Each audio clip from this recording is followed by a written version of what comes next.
आवाज नहीं आ रही थी, अभी आ रही है। अभी आ रही है? अच्छा ठीक है, चलो।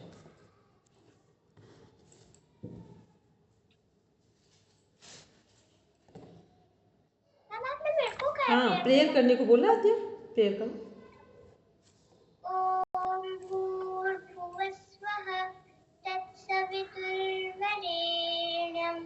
भर्गो देवस्य धीमहि धियो यो नः प्रचोदयात्। ओम स्वस्ति स्वस्ति स्वस्ति। Now rub your palms. Touch your eyes. Then open your eyes.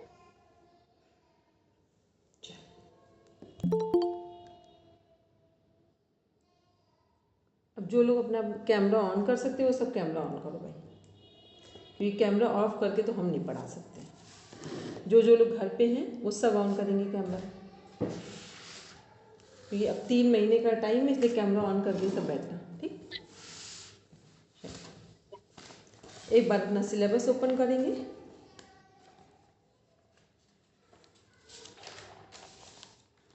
रचना जी ये बताइए कि आप वो कर देंगे, स्लाइड शेयर कर देंगे। हेलो रचना जी।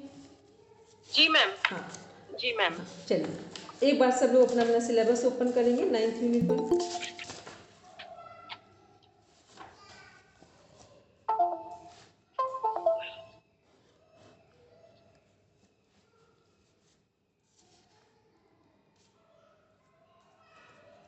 पूजा कहाँ पर हो?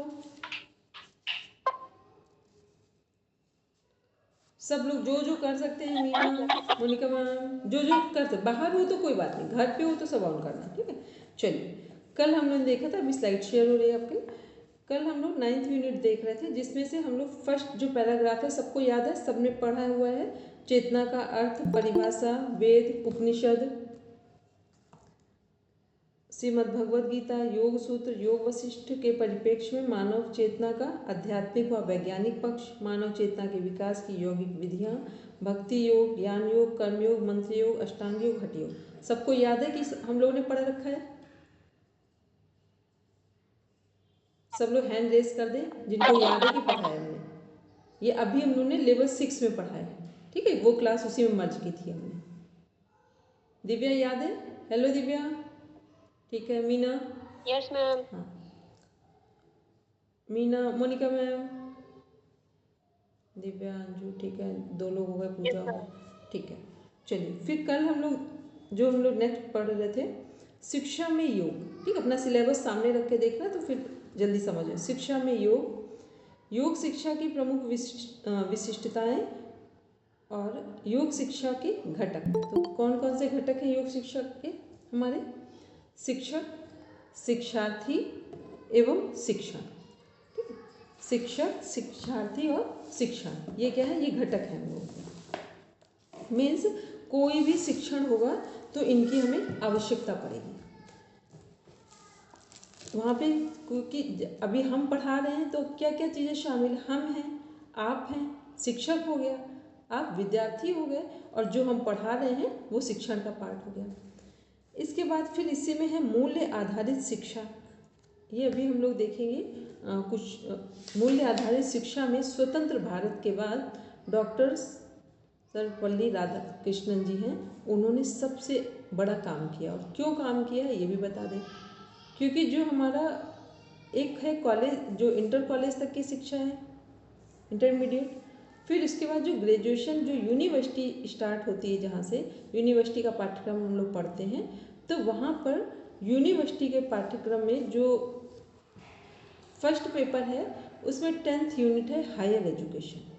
हायर एजुकेशन के अंतर्गत ये शिक्षण विधियों को रखा गया है, या जो शिक्षा है मूल्य आधारित शिक्षा को महत्व दिया गया है।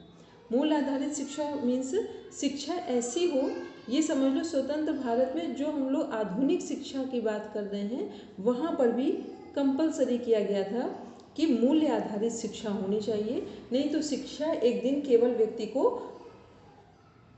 आत्मनिर्भर ना बना करके अकेला बना देगी। तो आत्मनिर्भर ना बनाकर जब शिक्षा अकेला बना देगी, या ये कह दें केवल हमारे खाने और कमाने तक सीमित रह जाएगी, तो फिर वो हमारे लिए या हमारे राष्ट्र के लिए, सब्जेक्ट के लिए हानिकारक होगी। तो मूल्य आधारित शिक्षा में अभी हम लोग आगे देखते हैं यहाँ पर। इसके बाद इसी में है हमारे नीचे देखेंगे योग में शिक्षण विधि। तो पहले अब हम लोग देखते हैं consciousness is the sum of thought, memories, desires, feelings, ideas and opinions arising from perception, experience, imagination, reason और belief। जो हमारी चेतना है वो किसका एक पूरा बंच है, हमारी यादों का, जो हमारे माइंड में स्मृतियाँ पड़ी हैं, डिजायर्स इच्छाओं का, फीलिंग्स जो हमारे भावनाएं हैं, आइडियाज़ विचारों का, ओपिनियन जो हम दूसरों के प्रति एक धारणा रखते हैं, वो सब चीज़ें हमारी आती कहाँ से हैं? परसेप्शन से। परसेप्शन मीन्स हमारी बात को आपने कैसे परसीव किया, परसीव करने के बाद कैसा उसका एक्सपीरियंस किया, फिर कैसे किसी बात को आप इमेजिन कर पा रहे हो, कैसे आप उसको तार्किक लॉजिकल वे में डिफाइन कर पा रहे हो, डिवाइड कर पा रहे हो या मैनिपुलेट कर पा रहे हो, जोड़ तोड़ कर पा रहे हो। ये रीज़न में आता है, लॉजिक पार्ट आता है, जो लॉजिकल हमारा माइंड है, राइट ब्रेन। फिर बिलीफ सिस्टम होते हैं हमारे कि कुछ हम राइट बिलीफ्स हैं, कुछ सुने सुनाए बिलीफ्स हैं, कुछ ब्लाइंड बिलीफ्स हैं। तो उन सब से हमारी चेतना का निर्माण होता है।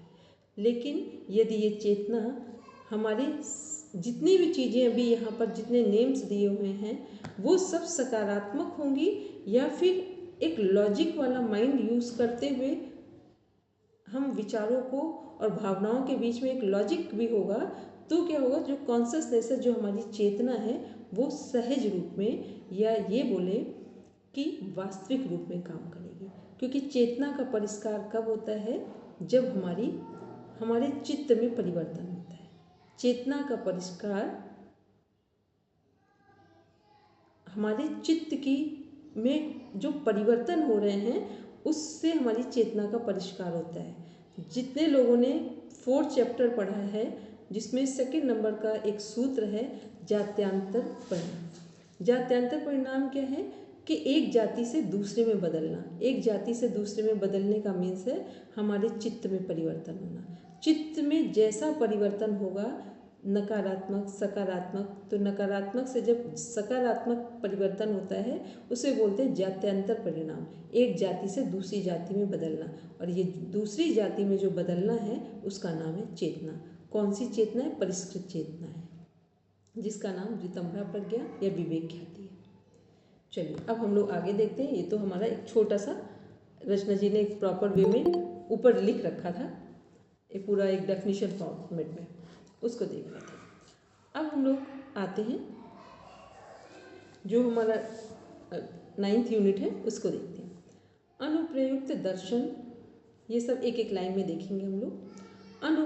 अनुप्रयुक्त दर्शन में क्या है? दर्शन के सिद्धांतों का व्यवहारिक प्रयोग। दर्शन के सिद्धांत का व्यवहारिक प्रयोग क्या हो गया? एक सिंपल सा हम लोग देख लें, सांख्य दर्शन और योग दर्शन को उठा लें, जो वर्तमान में पढ़ने योग्य है, समझने योग्य है और अपनाने योग्य है। तो जो सांख्य दर्शन है वो पूरा हमारा सैद्धांतिक है, योग दर्शन पूरा व्यवहारिक है। व्यवहारिक कैसे? अथ योगा अनुशासनम, जहाँ अनुशासन होगा वहीं पर योग होगा, वहीं जीवन होगा और वहीं मोक्ष होगा। ये व्यवहारिक परिणाम है। और मोक्ष की भी, ये मोक्ष हो गया, ये एक तरीका हुआ। दूसरा अथ योगा अनुशासन का तात्पर्य क्या है कि जिसके जीवन में जितना डिसिप्लिन होगा, जितना टाइम मैनेजमेंट होगा, उतना वो व्यक्ति अपने जीवन में प्रोग्रेस करेगा। असफलताओं में भी सफलताओं को ढूंढने का प्रयास करेगा और सफल हो भी जाएगा। फिर है योग में सैद्धांतिक और व्यवहारिक। तो सैद्धांतिक और व्यवहारिक, ऊपर की लाइन को हमने पहले, नीचे वाले को ऊपर ही हमने कनेक्ट कर दिया था। ये केवल ग्रंथों तक सीमित नहीं है, जीवन शैली का हिस्सा है। तो अभी हम लोग ने बात की कि व्यवहारिक कैसे है कि हमारी जो डेली हमारा रूटीन है, डेली की दिनचर्या है, वो सब में एक डिसिप्लिन होना चाहिए। जब तक हमारी लाइफ डिसिप्लिन मैनर में नहीं आती है, मोड में नहीं आती है, तब तक आप कुछ भी कर ले, आपको परिणाम फ्रूटफुल नहीं मिलेगा। जैसे होता है ना, एक होता है कि कुछ काम हो गया और एक होता है कि ऐसा हमने किया है 2 + 2 = 4 ही होगा। ये क्या है? ये एक्सपीरियंस का पार्ट है। और जब हम कह दें कि 2+2 6 हो गया है तो ये क्या है, ये एक घटना है, हो सकता है नहीं हो सकता है, ये हमें कुछ पता नहीं है। तो व्यवहारिक होना हमारे जीवन में अत्यंत आवश्यक है। तो 9th यूनिट क्या है, प्रैक्टिकल पार्ट है। फिर योग का उद्देश्य क्या है, शारीरिक, मानसिक और आत्मिक संतुलन है। योग के आयाम क्या है, शारीरिक, मानसिक, सामाजिक और आध्यात्मिक विकास अकॉर्डिंग टू WHO। फिर चिकित्सा में योग क्या है, मधुमेह, उच्च रक्तचाप, अवसाद आदि में लाभदायक। फिर शिक्षा में योग क्या है, एकाग्रता, स्मरण शक्ति और मानसिक शक्ति में शांति में सहायक। शिक्षा में योग क्या हमें सब क्या सपोर्ट कर रहा है, हमारी शिक्षा में बच्चे हों या बड़े हों, तो बच्चों की शिक्षा में भी और बड़ों की शिक्षा में, इवन हम लोग भी पढ़ रहे हैं तो शिक्षा में योग हमें क्या सपोर्ट कर रहा है, एकाग्रता, कंसंट्रेशन डेवलप कर रहा है। फिर स्मरण शक्ति, हमारे जो मेमोरी पावर है उसे स्ट्रॉन्ग कर रहा है। मानसिक शांति, मेंटल पीस भी हमें दे रहा है। फिर योग और मानसिक स्वास्थ्य का क्या संबंध है, तनाव, डिप्रेशन और चिंता में नियंत्रण होगा, कंट्रोल होगा। जीवन शैली में योग, अनुशासन, संतुलित आहार और स्वस्थ आदतें, ये जीवन शैली में योग का प्रयोग कर सकते हैं। फिर कार्यस्थल पर योग क्या हमें सपोर्ट करेगा, तनाव प्रबंधन में, कार्य क्षमता और सकारात्मक दृष्टिकोण देगा।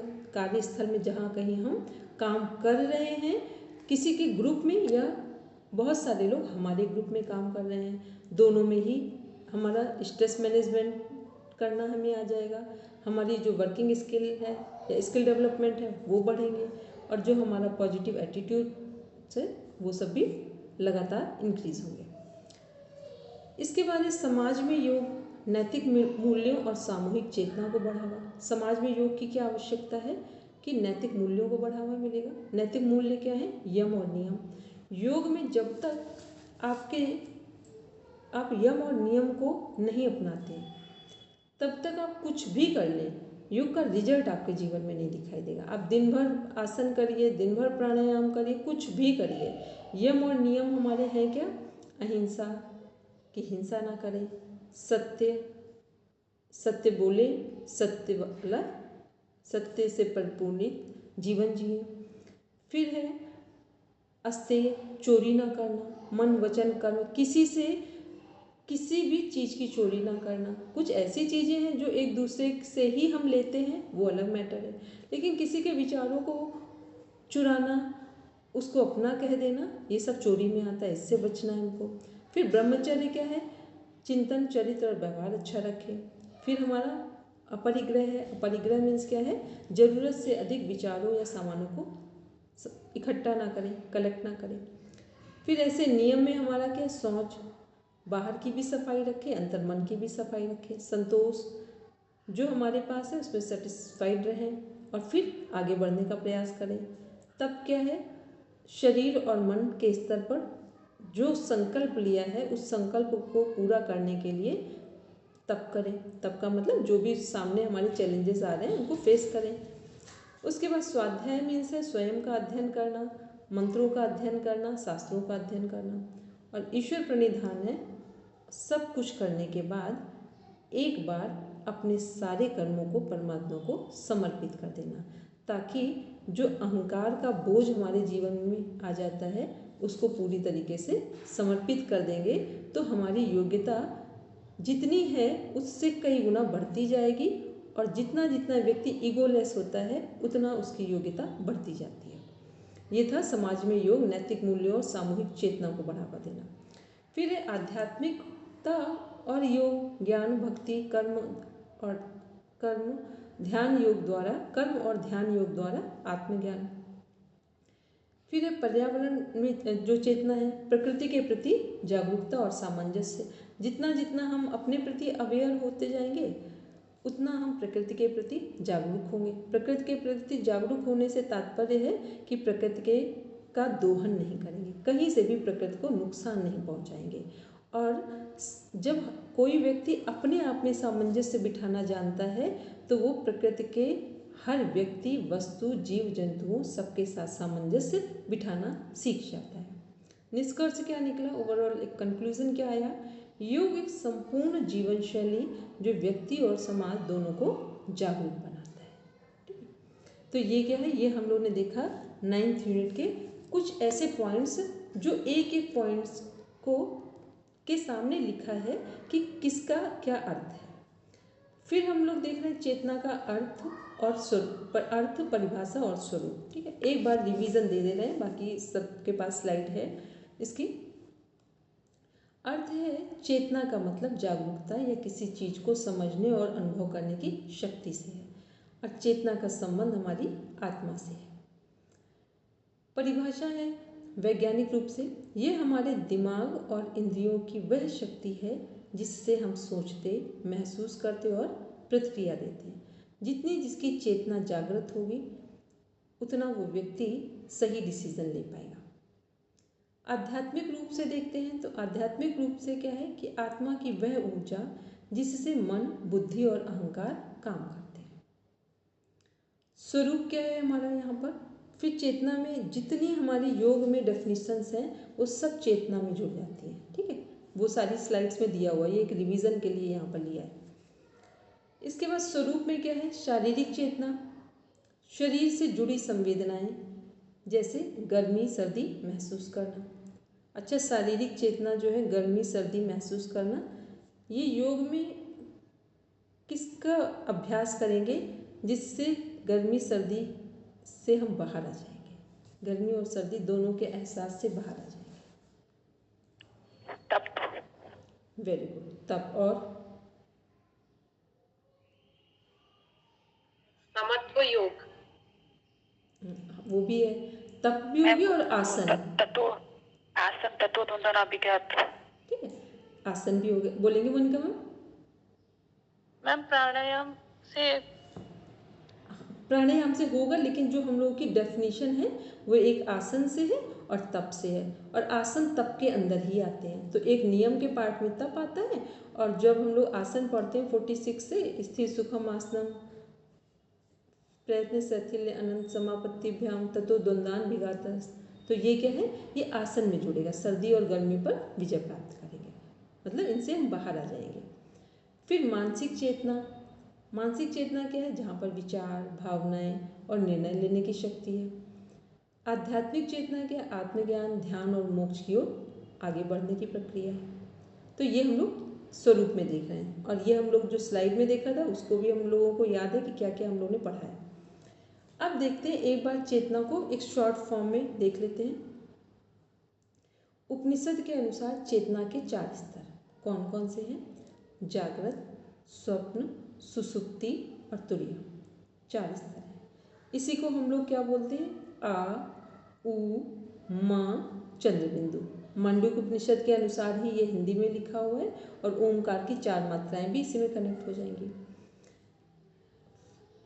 श्रीमद् भगवद गीता इत्यादि शास्त्रों में आत्मा, पुरुष, परमात्मा को चेतना के रूप में स्वीकार किया गया है, या चेतना के रूप में स्वीकार किया गया है, या किया जाता है, या चेतना का रूप स्वीकार किया जाता है, ये भी सही है। इसके बाद देखते हैं हम लोग उपनिषद के बाद दूसरे से नीचे चेतना से संबंधित 5 कोश। 5 कोश हम लोग स्थूल से देखेंगे तो अन्न में, प्राण में, मनो में, विज्ञान में, आनंद में। किस स्तर पे चेतना पूर्ण विकसित है,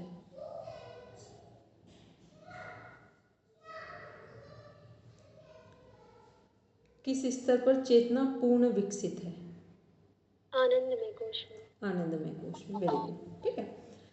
और कैसे ये जो 5 स्तर दिए हुए हैं, तो ये क्या डिफाइन कर रहे हैं या क्या बताने का प्रयास कर रहे हैं, बोलेंगे पढ़ना में।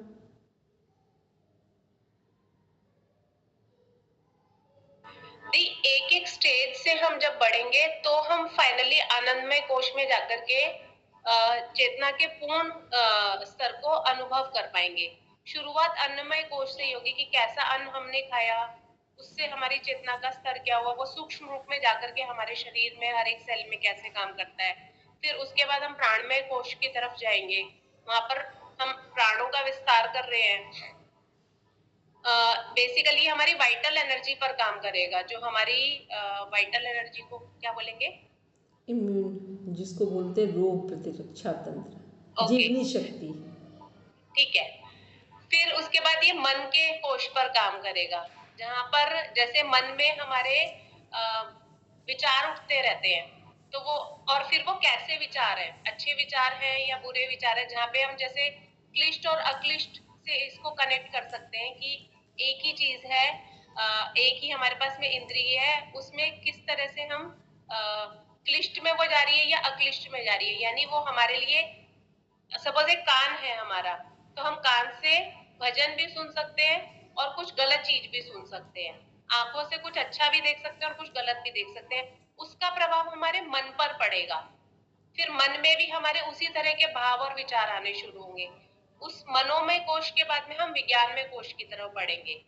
यहाँ से जो हमारी चेतना का स्वरूप है वो परिष्कृत होना शुरू हो जाएगा विज्ञानमय कोश से, और फाइनली हम आनंदमय कोश में, ब्लिसफुल कंडीशन में पहुंच करके फिर वो आपको वो ज्ञान की प्राप्ति हो जाएगी कि आत्मा और वो सब चीजों का आपको डिफरेंशिएशन पता चल जाएगा कि क्या है आत्मा और प्रकृति की, अगर मैं बात करूँ योग दर्शन के हिसाब से।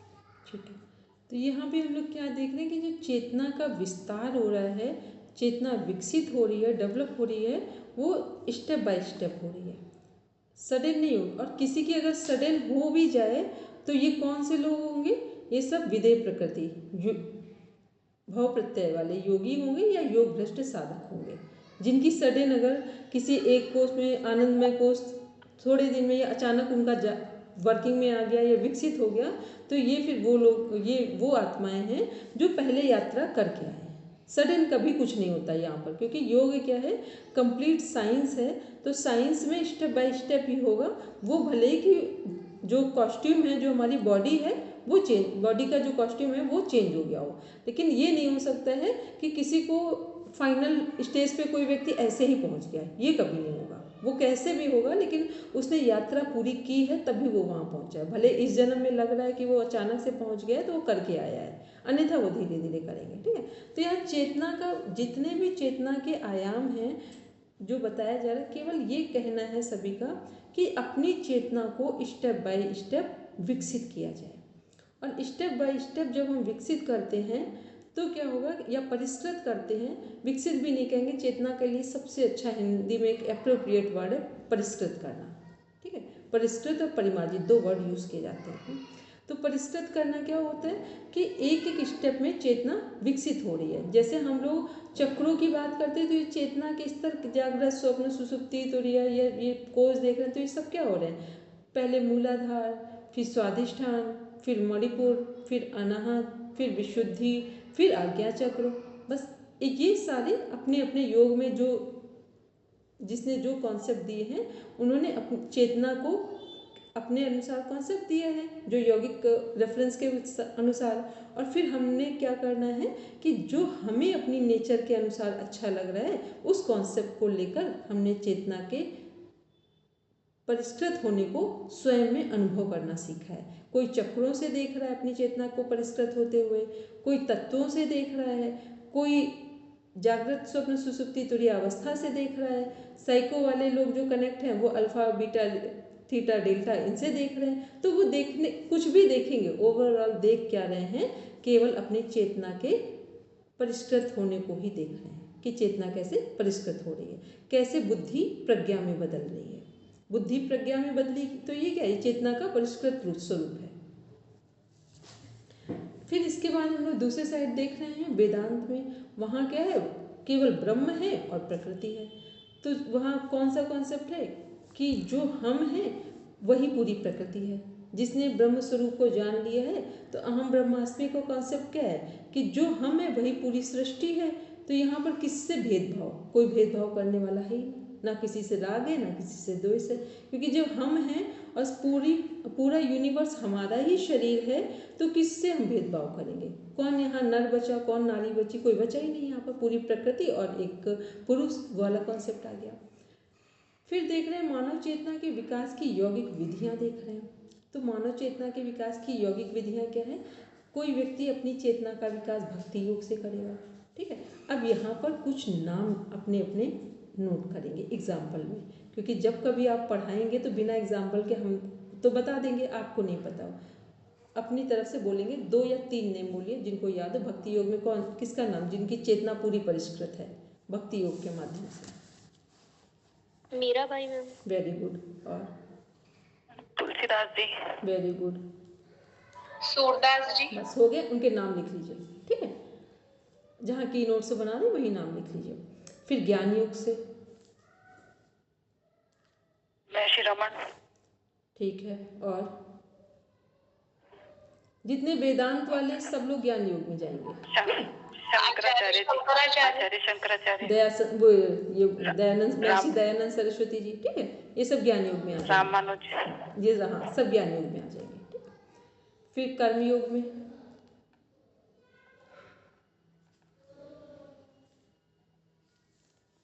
विवेकानंद जी। विवेकानंद जी तो सब में आ जाएंगे, इनको कर लेंगे कर्म योग में। और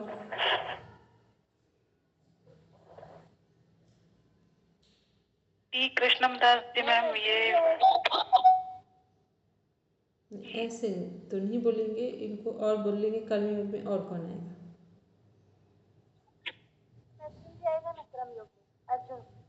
कौन से? हाँ, कर सकते हैं, कर सकते हैं, ठीक है। कर्मयोग में मैम ये टी के अयंगर और टी कृष्णदास जी, ये भी कर्मयोग में आएंगे ना? ये नहीं, इन्होंने बहुत सारी चीज़ों में, 2 चीज़ों में काम कर रखा है, इसमें नहीं जाएंगे। ये प्रॉपर कॉन्सेप्ट में कनेक्ट नहीं हो रहा है। फिर मंत्र योग में कर्मयोग में और कौन होंगे? हाँ, शिवाजी आएंगे, छत्रपति हाँ। शिवाजी। आत्म साक्षात्कार भी किया है और कर्मयोगी भी पूर्ण है। तो लक्ष्मीबाई वगैरह को भी हम कहेंगे? ना, इनको आत्म नहीं, उन्होंने साक्षात्कार सिर्फ कर्मयोग किया, आत्म साक्षात्कार आत्म साक्षात्कार शिवाजी का है, ठीक है। समर्थ गुरु रामदास जी से उनका आत्म साक्षात्कार है, ठीक। तो वो कर्मयोग में आ जाएंगे। फिर मंत्र योग में वेदमूर्ति श्री राम शर्मा आचार्य जी। Very good. मंत्र योग में तो बहुत जबरदस्त काम आचार्य श्री राम शर्मा जी का, आचार्य जी का, ठीक। और मंत्र योग में कृष्ण द्वैपायन भी आएगा। कौन मीना बोलेंगे? कृष्ण द्वैपायन।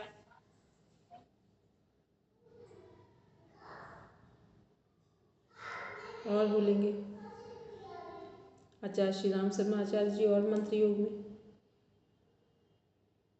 सबको बोलना है, सभी लोग पार्टिसिपेट कर रहे हैं।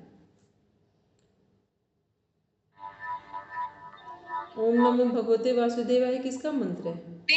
जो मेरे को नाम नहीं याद आ रहा, जो होली के समय पे होलिका दहन में प्रहलाद ओम नमो भगवते वासुदेवाय, ठीक, इसीलिए हमने बोला, ठीक है। उन्हीं की बात कर रहे हैं, ठीक। चलिए, उसके बाद अष्टांग योग में वाल्मीकि जी आ जाए। वाल्मीकि जी खड़े होकर के जो तपस्या की थी, जी, और नारद जी को भी ले सकते हैं। नारद जी, वाल्मीकि जी सब आएंगे कर इसमें मंत्र योग में।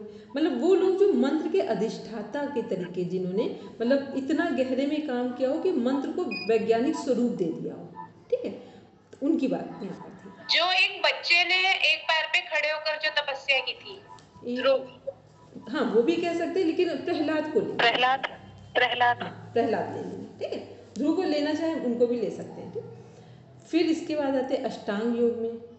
अष्टांग योग में आप बोलेंगे कौन कौन आएंगे अष्टांग योग में?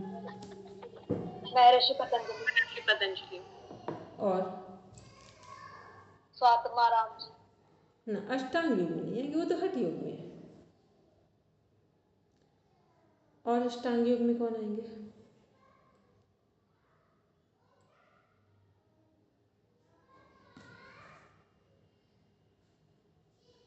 अष्टांग योग में और कौन आएंगे?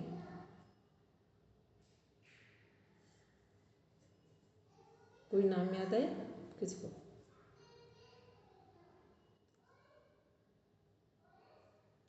चलो, अपना एक फिल इन द ब्लैंक्स रखो। अभी एक नाम बहुत पॉपुलर सा नेम है। मैम एक महेश योगी जी हैं, जिन्होंने नीदरलैंड वगैरह में जाकर के भी काम किया था, उनको क्या? उन्होंने ध्यान योग पर काम किया है, भावातीत ध्यान पर। यहाँ पे टी कृष्णाचार्य जी, बी के अयंगर जी को ले लेंगे अष्टांग योग में। यहाँ पर उन्होंने काम किया इस पर, ठीक है। फिर हठ योग में, और जितने राजयोग में भी जिन्होंने काम किया उनको कर सकते हैं। स्वात्माराम जी, श्रीनिवास जी, घेरंड हो गए, ठीक है। तो ये क्या है, ये सारी मानव चेतना के विकास की यौगिक विधियां हैं। ठीक है, अभी कुछ हम लोग मॉडर्न टेक्निक्स में भी देखेंगे, ये हम लोग यौगिक विधियों में देख रहे हैं। चलिए, श्रीनिवास भी हो गए। हाँ, श्रीनिवास भट्ट जी भी। चलिए, अब हम लोग देख रहे हैं, यहीं से स्टार्ट है मैम।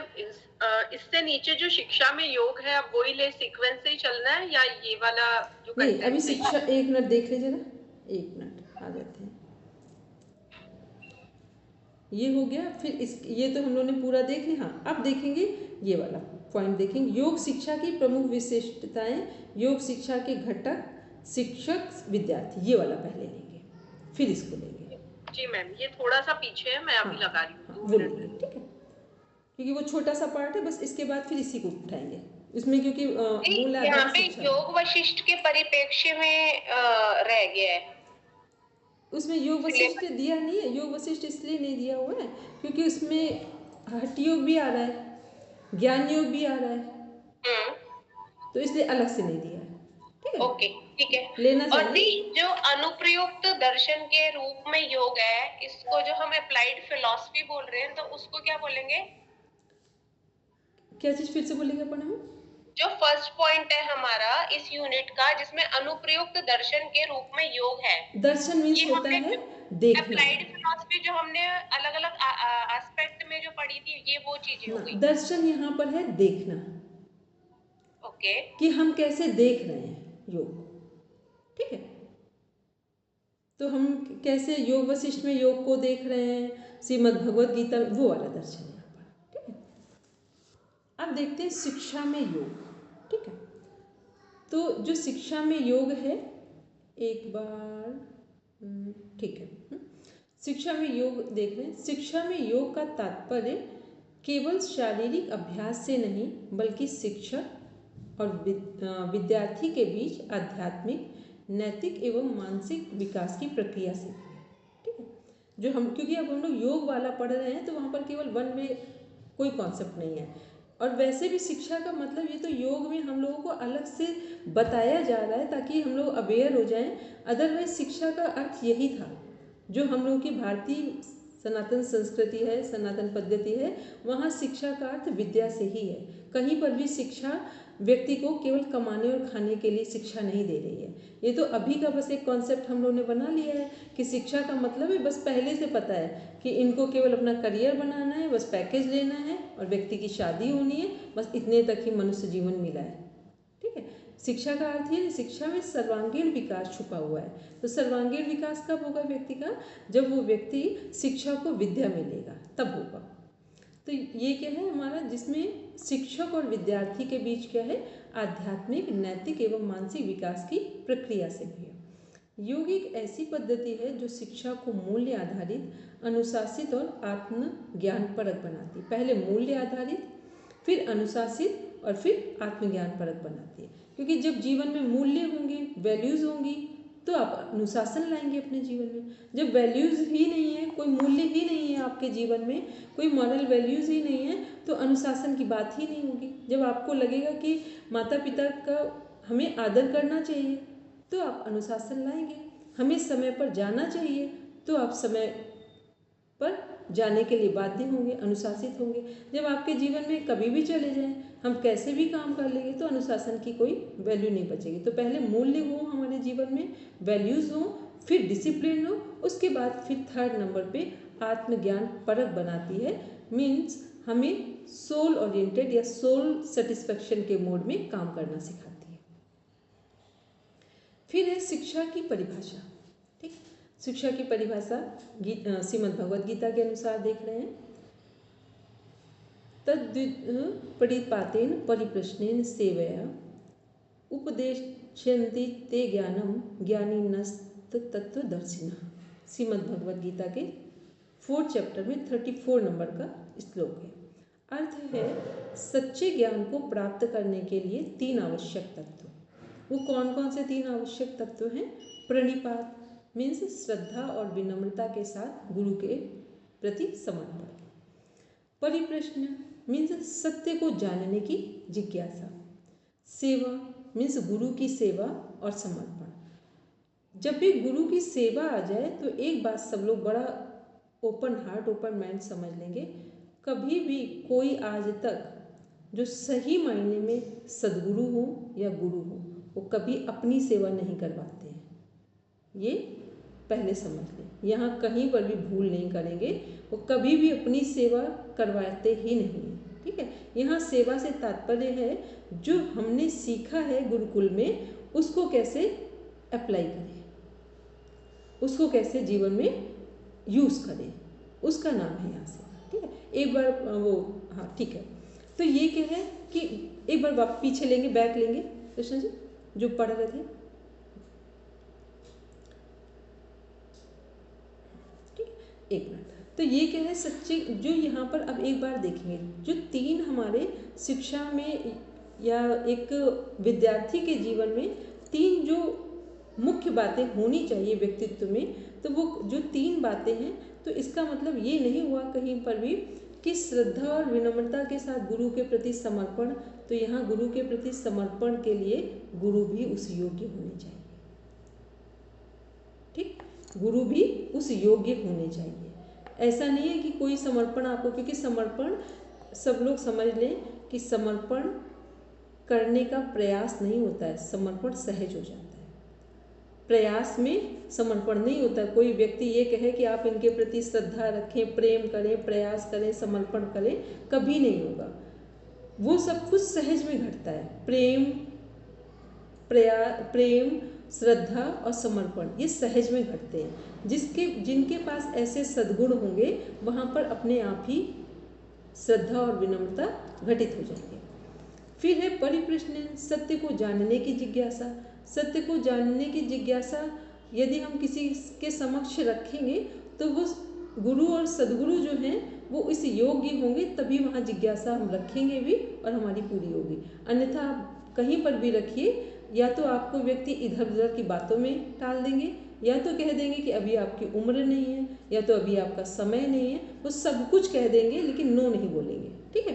तो ये क्या है, ये सारी चीज़ें जब शिष्य के अंदर ऐसे सद्गुण होने चाहिए तो इसका मतलब है वो जो जिनके लिए ये सद्गुण समर्पित होंगे वहाँ पर जो श्रेष्ठ आत्मा बैठी हुई है, सद्गुरु गुरुजी जो भी हैं, वो भी इस योग्य हों जहाँ पर ये सब कुछ सहज में घटित हो जाए, ठीक। इस बात को सब लोग समझ के रखेंगे, अदरवाइज फिर क्या होगा, पढ़ने जैसा विषय हो जाएगा, समझने जैसा कुछ भी नहीं रहेगा। और फिर सेवा और समर्पण में क्या है, जो हमने सीखा है उसको कैसे अपने लिए अप्लाई करें और कैसे उसका एक हिस्सा समाज को भी दें। तो जो भी हम लोग गुरुकुल शिक्षा में सीखते हैं उसको हम लोग कैसे देते हैं, स्टेप बाय स्टेप, कि 25 वर्ष तक हम लोग क्या करते हैं, शिक्षा लेते हैं, विद्या लेते हैं। फिर दूसरे में पार्ट में फिर जो घर का गृहस्थ जीवन है वहाँ पर उसका योगदान देते हैं। फिर जो 51 से 75 तक का जो टाइम पीरियड है जिसे बोलते हैं वानप्रस्थ आश्रम, वहाँ क्या करते हैं, वहाँ पर समाज में देना शुरू करते हैं। फिर जो हमारा लास्ट जो हमारा है 76 से 100 वाला जो पार्ट है जिसे बोलते हैं सन्यासी जीवन, वहाँ क्या करते हैं, सारे अपने कर्तव्यों को करने के बाद अब सेल्फ ओरिएंटेड हो जाते हैं। तो ये सबका बीज कहाँ पड़ चुका है, गुरुकुल की शिक्षा में पड़ चुका, और ये सब कुछ जो पढ़ रहे हैं ये गुरुकुल शिक्षा पद्धति के अंतर्गत पढ़ रहे हैं। अब देखेंगे आगे, चलिए पढ़ेंगे Monica ma'am. Yes ma'am. Doctor Sarvepalli Radhakrishnan के अनुसार शिक्षा का उद्देश्य केवल जानकारी देना नहीं बल्कि सोचने और सृजनात्मक क्षमता को विकसित करना है। शिक्षक को केवल सूचनाओं का भंडार नहीं होना चाहिए बल्कि वह प्रेरणादायक भी होना चाहिए। शिक्षा के 3 प्रमुख तत्व, विद्यार्थी, जिज्ञासु, सीखने की इच्छा रखने वाला, अनुशासित और विनम्र होना चाहिए। दूसरा, शिक्षक मार्गदर्शक, प्रेरणादायक और नैतिक मूल्यों को विकसित करने वाला होना चाहिए। तीसरा, शिक्षण पद्धति, शिक्षक को विद्यार्थी को केवल पाठ्यक्रम पढ़ाने के बजाय उनके बौद्धिक और आध्यात्मिक विकास पर ध्यान देना चाहिए। ठीक है, तो इसमें अभी हम लोग क्या देख रहे हैं, जो डॉक्टर सर्वपल्ली राधाकृष्ण जी के अनुसार शिक्षा की जो डेफिनेशन दी गई है, मूल्यों के प्रकार बताए गए, कि कितना अच्छा लाइन लिखी हुई है कि शिक्षा का उद्देश्य केवल जानकारी देना नहीं बल्कि सोचने और सृजनात्मक क्षमता को विकसित करना है। सृजनात्मक क्षमता मीन्स होता है कि जो कुछ हमें पढ़ाया जाए उसमें हम कुछ अपने आप में भी खोज पाएँ, कुछ ढूंढ पाएँ नया, और कुछ नया विकसित कर पाएँ। तो जब भी सृजनात्मक क्षमता लिखा होता है तो इसका मीन्स हुआ कि सृजनात्मक क्षमता के माध्यम से हम अपने कोर क्वालिटी को देख पाते हैं। अपने जो हमारा इनिशियल पोटेंशियल है, कोर वैल्यूज हैं हमारे, या पोटेंशियल है हमारा, उसे कब देख पाएंगे? जब हमारे सोचने और सृजन की क्षमता विकसित होगी। फिर क्या है, शिक्षक को केवल सूचनाओं का भंडार नहीं होना चाहिए। बहुत दिन पहले की बात है, अभी तो नहीं, क्योंकि ओशो जी बहुत लंबे समय पहले तो रहे ही नहीं है, 90 के अराउंड। तो उन्होंने एक बात बोली थी कि ये जो ज्ञान है, बहुत सारे लोगों को लगता है ना, एक होता है कि मेमोरी बहुत शार्प है तो ठीक है, लेकिन फिर भी बहुत सारे लोगों को ऐसा लगता है कि बहुत इनको ये भी आता है, ये भी आता है, ये भी आता है। तो वो बोलते थे कि जिनको बहुत अधिक नॉलेज है उनको एक मैसेज है उनकी ओशो जी की तरफ से सभी के लिए, हम सभी के लिए भी है, कि जो किताबों का ज्ञान है इसको तो हम अगर यदि अपने माइंड में बहुत नहीं भी रखें, बस कॉन्सेप्ट रख लिया, ज्ञान उतना नहीं भी रखा, तो इसे तो गूगल से सर्च कर लिया जाएगा, ढूंढ लिया जाएगा, देख लिया जाएगा। तो हमें क्या करना है कि इस ज्ञान के कॉन्सेप्ट को समझना है, और ज्ञान का जो कॉन्सेप्ट है, जो उसकी अवधारणा है, वो किसके माध्यम से समझी जा सकती है? ध्यान के माध्यम से। तो जो व्यक्ति जितना गहरे ध्यान में उतरता है वो फिर ज्ञान के अनुभव में भी उतर जाएगा। तो उनका कहना है कि बहुत ज्ञान ना समेटे, क्योंकि ज्ञान आप कहीं से भी, पूरी लाइब्रेरीज भरी पड़ी हैं, पूरे ग्रंथ भरे हुए हैं, गूगल में कहीं से भी सर्च कर लें, लेकिन जो अनुभव की बात है वो हमें ध्यान से मिलती है। तो मनुष्य को अपने जीवन में ध्यान विकसित करना चाहिए, जिससे कि हमारा ज्ञान ना भी हो तो भी हमें ज्ञान के जो कोर क्वालिटी है या कोर क्वालिटीज़ हैं वो हमें पता हो। तो ये सब इसके लिए बताया जा रहा है डॉक्टर सर्वपल्ली राधाकृष्णन जी के अनुसार भी, कि केवल सूचनाओं का भंडार नहीं होना चाहिए बल्कि वे प्रेरणादायी भी होनी चाहिए। फिर शिक्षक विद्यार्थी शिक्षण पद्धति कैसी होनी चाहिए, उन सबको हम लोग देख रहे हैं कि विद्यार्थी कैसा हो, जिज्ञासु हो। जितना वो जिज्ञासु होगा, एक जगह से उत्तर नहीं मिलेगा, कहीं दूसरी जगह मिलेगा, उसको मिलेगा जो सीखने की इच्छा रखता हो, अनुशासन हो जीवन में, विनम्रता हो। तो अगर ऐसे गुण भी होंगे तो फिर जो टीचर है वो एक्स्ट्रा अटेंशन पे कर देगा ऐसे विद्यार्थियों को। फिर शिक्षक के लिए क्या होना चाहिए? मार्गदर्शक होना चाहिए, प्रेरणादायी होना चाहिए, नैतिक मूल्यों को विकसित करने वाला होना चाहिए। फिर शिक्षण पद्धति, जो कुछ पढ़ाया जा रहा है वो वही जो ऊपर लाइन में लिखा हुआ है कि सोचने और सृजनात्मक क्षमता को विकसित करना है शिक्षा का उद्देश्य। तो शिक्षण पद्धति शिक्षा में ही आ रही है कि शिक्षक को विद्यार्थियों को केवल पाठ्यक्रम पढ़ाने के बजाय उनके बौद्धिक विकास पर भी ध्यान देना चाहिए। अब देखते हैं लोग नेक्स्ट पढ़ेंगे मुनकम। मूल्य आधारित शिक्षा में योग की भूमिका। योग शिक्षा विद्यार्थियों में अनुशासन, संयम, एकाग्रता और आत्म संयम को बढ़ावा देता है। नैतिकता, सेवा और परोपकार के गुण विकसित करता है। मानसिक स्वास्थ्य और ध्यान केंद्रित करने की क्षमता को बढ़ाता है। निष्कर्ष, शिक्षा में योग का समावेश केवल शारीरिक अभ्यास तक सीमित नहीं है, बल्कि ये विद्यार्थी के नैतिक, मानसिक और आध्यात्मिक विकास में सहायक है। गीता और डॉक्टर राधाकृष्णन के विचारों के अनुसार एक आदर्श विद्यार्थी को जिज्ञासु, विनम्र और सेवा भाव से युक्त होना चाहिए, जबकि शिक्षक को ज्ञान, नैतिकता और प्रेरणा का स्रोत बनना चाहिए। ठीक है, तो ये हम लोग देख रहे थे मूल्य आधारित शिक्षा में योग की भूमिका। पहले हमने क्या देखा, ये सेकंड पैराग्राफ देख रहे हैं हम लोग कि पहले हमने शिक्षक जो मुख्य विशेषता हैं उनको देखा, फिर शिक्षा में घटक जो है शिक्षक, विद्यार्थी और शिक्षण वो देखा, फिर मूल्य आधारित शिक्षा का अर्थ, परिभाषाएं और मूल्यों के प्रकार देखे। अब हम लोग इसके आगे लक्ष्मण जी है स्लाइड तो देखेंगे नहीं, फिर हम इसको बताते हैं फिर यहीं से। है, चलिए अच्छा भी है सामने हमारे पास। फिर अब हम लोग देख रहे हैं योग में शिक्षण विधियाँ।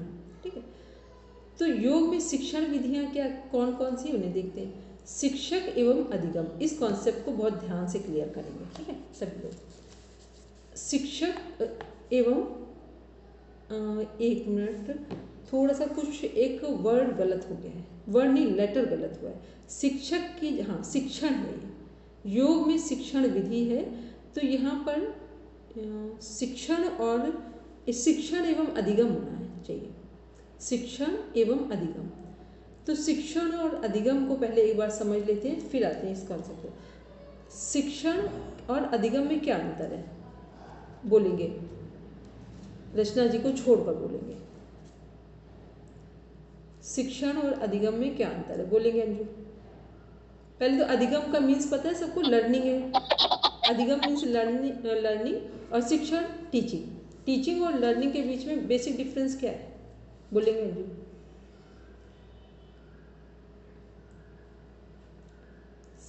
टीचिंग और लर्निंग के बीच में बेसिक डिफरेंस क्या है। मैम जो शिक्षण है तो वो मतलब, अंजू आपकी आवाज़ मेरे पास ऐसी आई कि बस एक चिड़िया बोल रही है। ठीक है बोलेंगे दिव्या। हाँ पूजा बोलेंगे, बोलो पूजा। मैम शिक्षण वो है जिसमें टीचर पढ़ाता है, और अधिगम वो है सीखना जो स्टूडेंट सीखते हैं। लर्निंग, टीचिंग और लर्निंग, जो पढ़ाया जाता है वो शिक्षण है, और जो सीखते हैं वो विद्यार्थी, उनके द्वारा सीखा जाता है वो अधिगम। यहाँ विद्यार्थी की बात ही नहीं हो रही है। आपका कहना ये कि शिक्षण टीचर के द्वारा हो रहा है, तो शिक्षण अभी आपने हमें ये बात बताई, ये भी तो शिक्षण हो गया है। तो हाँ मैम, जो मतलब जो बताते हैं वो जो बहुत बताते हैं वो शिक्षण हो गए, और जो सुनते हैं वो अधिगम हो गए। अच्छा, और कौन बताएंगे। फिर नीचे लिखा भी हुआ है, बोलेंगे प्रणम।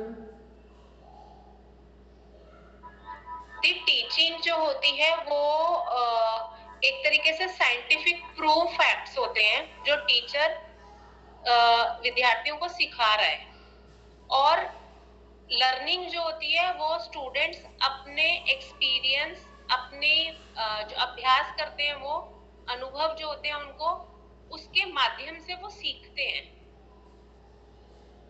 ठीक है, अभी दोनों में एक अंतर बताते हैं। ठीक है, पहले तो इसका अर्थ देखते हैं, फिर दोनों में अंतर देखते हैं। दिव्या कुछ कह रहे हैं। दिव्या जी मैम, मैं बताऊं। हाँ बोलो।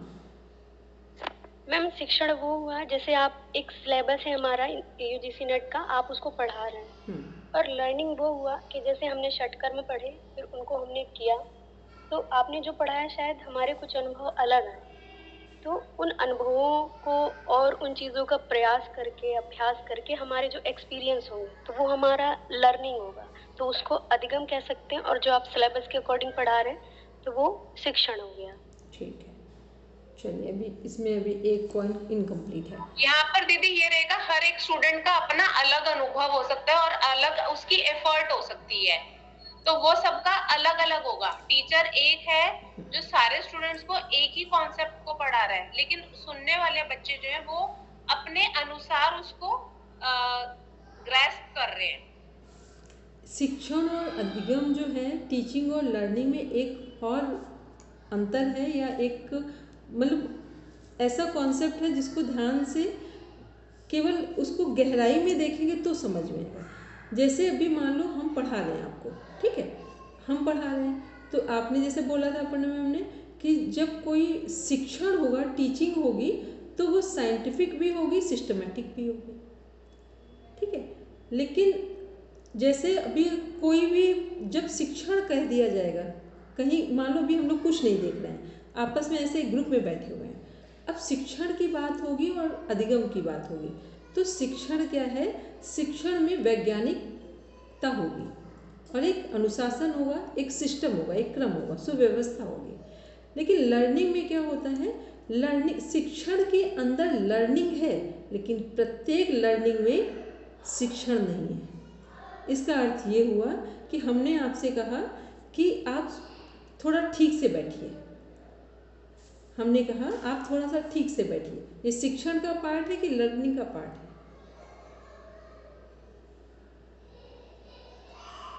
लर्निंग।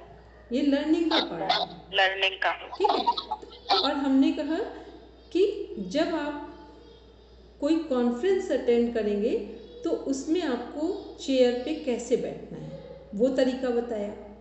जब आप कोई कॉन्फ्रेंस अटेंड करेंगे तो वहाँ कैसे बैठना है उस तरीके को हमने बताया। ये शिक्षण है कि लर्निंग है, वो अधिगम है, टीचिंग और है ये लर्निंग है? टीचिंग। ये टीचिंग कैसे हो गई यहाँ पर? ये भी लर्निंग ही तो है।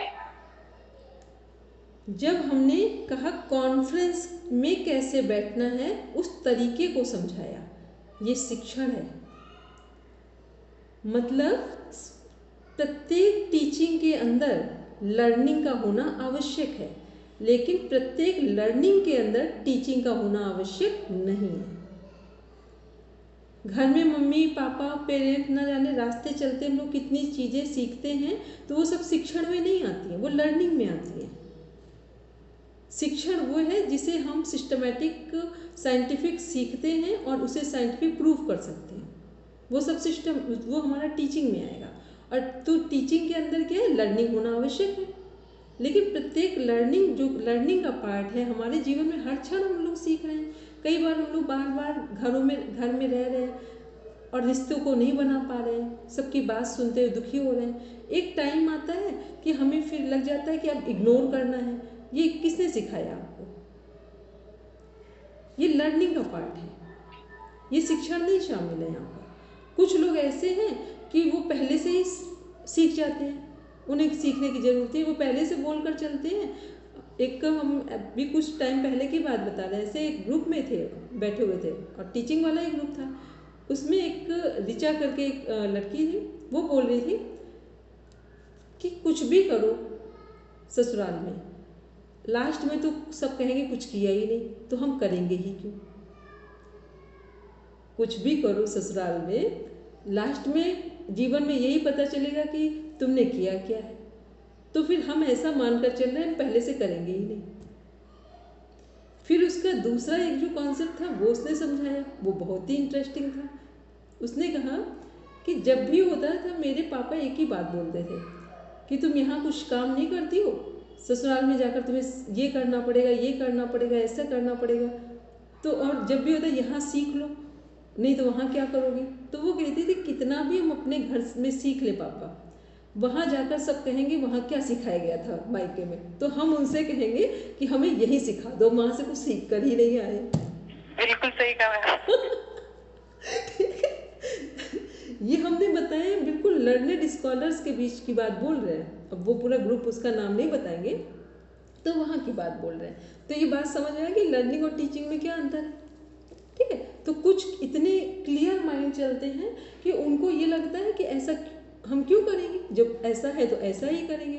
और अभी कुछ कैसे लोग हैं, पहले से भी अपने घर में पूरा जीवन सीखा, फिर यहाँ आए फिर सीखा, और उसके बाद सभी यही बता रहे हैं कि हम कुछ सीख ही नहीं पाए, ठीक है। तो ये क्या है, ये शिक्षण और जो हमारा अधिगम है, इसके बीच का एक ये भी कॉन्सेप्ट है जो टीचिंग एप्टीट्यूड जब आप फर्स्ट पेपर पढ़ रहे हैं पढ़ेंगे, वहाँ पर ये कॉन्सेप्ट पहली लाइन में आता है, ठीक है। इसलिए हमने इन दोनों के बीच में यहाँ अंतर बताया।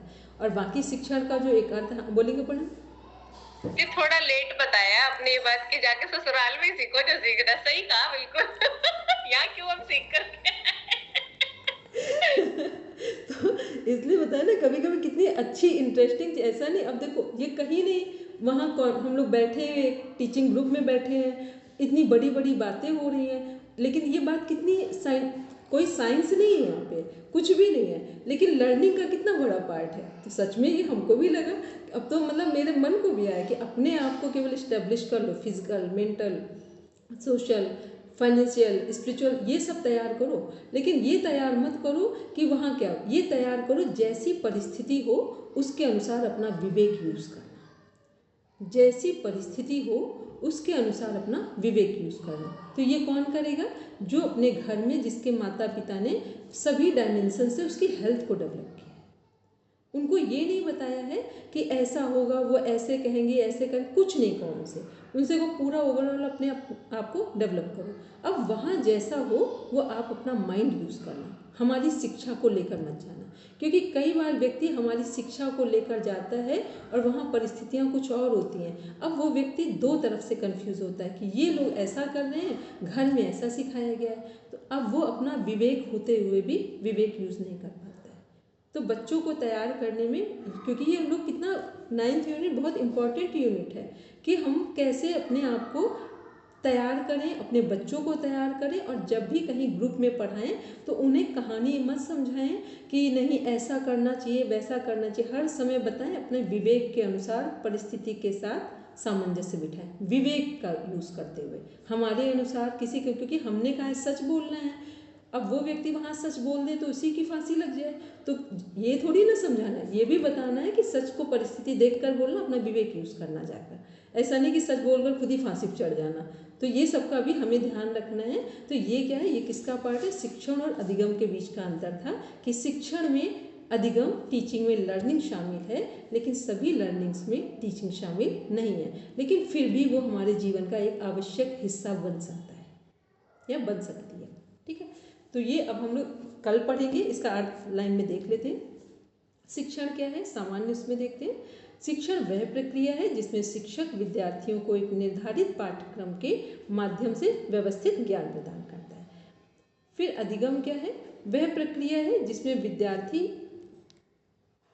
अपने अनुभवों, प्रयासों और अभ्यास के माध्यम से ज्ञान प्राप्त करता है। पहले शिक्षक के द्वारा ज्ञान सही दिया गया शिक्षण में, फिर विद्यार्थियों ने अपना अनुभव यूज़ किया, तो ये एक पार्ट हो गया। दूसरा जो एक अर्थ था वो भी हमने क्लियर किया कि शिक्षण और अधिगम के बीच में क्या अंतर है। ठीक है, वो भी मोस्ट इम्पॉर्टेंट क्वेश्चन आता है टीचिंग एप्टीट्यूड में, तो कई क्वेश्चन आते हैं और उसके बिना इनकम्प्लीट है। अगर पेपर कोई ऐसा आता ही नहीं कि जिसमें शिक्षण और अधिगम से संबंधित क्वेश्चन ना आए। ठीक, अब हम लोग इसे कल देखेंगे। अब कोशिश करते हैं कि कल और परसों 2 दिन में ये यूनिट कंप्लीट हो जाएगी। आपका वर्क है कि जो हमारे पास पहले की स्लाइड्स हैं वो और इनको नीचे रख के सबका एक बार रिवीजन कर लेंगे, सिलेबस को प्रॉपर रीड कर लेंगे, ये आपका होमवर्क है। और इसके बाद आज तो ये हम लोग कर लेते हैं, आज और कल 2 दिन माइंडसेट कर लेंगे क्लास लेकर। फिर क्या करना है कि डेली हमें आधे घंटे में 100 क्वेश्चन सॉल्व करना है। ये डेली का एक रूटीन में शामिल करना है। जब, और ये करना कब है, जब लगे कि अब हम सोने जा रहे हैं, सोने से पहले करेंगे तो नींद इतनी बढ़िया आएगी।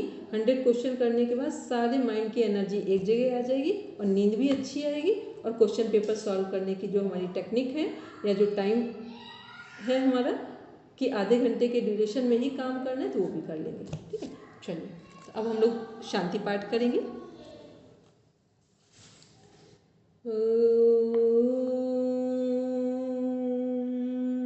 शांति शांति शांति,